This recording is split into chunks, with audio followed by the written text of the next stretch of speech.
Hi friends, welcome to my channel. Ugadi ಹಬ್ಬದ ಶುಭಾಶಯಗಳು.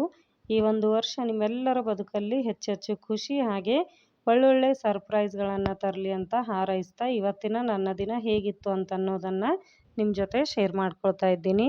ನಾನು ಕೂಡ ಇವತ್ತು ಯುಗಾದಿ ಹಬ್ಬ ಹೊಸ ವರ್ಷ ನಮಗಾಗಿ, ಹಾಗಾಗಿ ನಾನು ಕೂಡ ಹೋಳಿಗೆಯನ್ನು ಮಾಡಿದ್ದೀನಿ.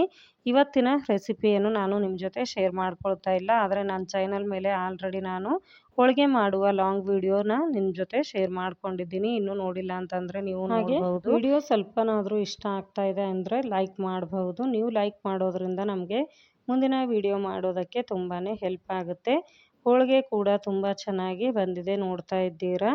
ಹಾಗೆ ಯಾವುದೇ ಒಂದು ಅಡುಗೆ ಆಗಲಿ, ಯಾವುದೇ ಕೆಲಸಗಳನ್ನು ನಾವು ಮಾಡ್ತಾ ಇದ್ದಾಗ ಅದು ನೀಟಾಗಿ ಆಗ್ತಾ ಇದೆ ಅಂತಂದಾಗ ಅದನ್ನು ಮಾಡೋದಕ್ಕೆ ತುಂಬಾ ಇಂಟ್ರೆಸ್ಟ್ ಬರುತ್ತೆ. ಅಕಸ್ಮಾತಾಗಿ ಅದು ಹಾಳಾಗ್ತಾ ಹೋದಂತೆ ನಮಗೆ ಇಂಟ್ರೆಸ್ಟ್ ಕೂಡ ಕಡಿಮೆ ಆಗ್ತಾ ಹೋಗುತ್ತೆ. ಹೋಳಿಗೆ ಅಂತೂ ಇವತ್ತು ಸೂಪರಾಗಿ ಬಂದಿದೆ, ಮುಂದೆ ನೀವು ವಿಡಿಯೋದಲ್ಲಿ ನೋಡ್ಬೋದು. ಹಾಗೆ ನೀವು ಏನು ಅಡುಗೆಯನ್ನು ಮಾಡಿದ್ದೀರಿ ಅಂತ ನಮ್ಮ ಜೊತೆ ಕಮೆಂಟ್ ಮೂಲಕ ಶೇರ್ ಮಾಡ್ಕೊಳ್ಬಹುದು. ಹೋಳಿಗೆ ಅಡುಗೆ ಮಾಡಿದಾಗ ಯಾವಾಗಲೂ ಕೂಡ ಬೇರೆ ಎಲ್ಲ ಅಡುಗೆಗಳನ್ನು ರೆಡಿ ಮಾಡಿಕೊಂಡು ಲಾಸ್ಟಲ್ಲಿ ಹೋಳಿಗೆಯನ್ನು ಮಾಡ್ತೀವಿ.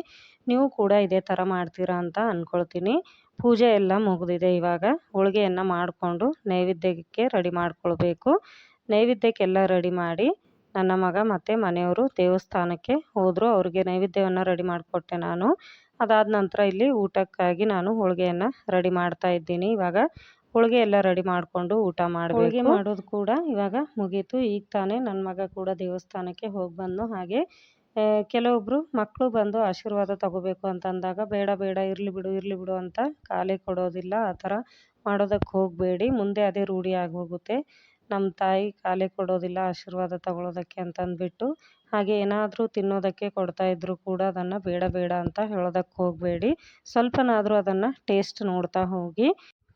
ಇಲ್ಲಿ ನನಗೆ ಹೋಳಿಗೆ ತೋರಿಸೋದನ್ನೇ ಮರ್ತುಬಿಟ್ಟೆ, ಮತ್ತು ಲಾಸ್ಟಲ್ಲಿ ಅದೊಂದನ್ನೇ ವಿಡಿಯೋನ ಮಾಡಿದ್ದೀನಿ. ಇಲ್ಲಿ ಬೇವು ಬೆಲ್ಲ ಮತ್ತು ಹಪ್ಪಳ ಸಂಡಿಗೆ ನಾನು ಕೃಷಿ ಮೇಳದಲ್ಲಿ ಹೋದಾಗ ರಾಗಿ ಪಾಪಡನ್ನು ತಂದಿದ್ದೆ. ಅದು ಕೂಡ ಇವತ್ತು ಎಣ್ಣೆಯಲ್ಲಿ ಫ್ರೈ ಮಾಡ್ಕೊಂಡಿದ್ದೀನಿ. ಹಾಗೆ ಇಲ್ಲಿ ಸಾರು, ಹಾಗೆ ಹೋಳಿಗೆ ಜೊತೆ ಊಟ ಮಾಡೋದಕ್ಕೆ ಹಾಲು, ಚೌಳಿಕಾಯಿ ಪಲ್ಯ, ಅನ್ನ, ಮತ್ತು ಇಲ್ಲಿ ಮನೆಯಲ್ಲೇ ರೆಡಿ ಮಾಡಿದಂತಹ ತುಪ್ಪ. ವಿಡಿಯೋ ಇಷ್ಟ ಆಗಿದೆ ಅಂತ ಅಂದ್ಕೊಳ್ತೀನಿ. ಲಾಸ್ಟಲ್ಲಿ ಸಮಯ ಎಷ್ಟಾಗಿದೆ ನೋಡ್ಬೋದು. ಎಲ್ಲ ಕೆಲಸ ಕೂಡ ಮುಗಿದಿದೆ. ಮತ್ತೆ ಸಿಗ್ತೀನಿ ಮುಂದಿನ ವಿಡಿಯೋದಲ್ಲಿ.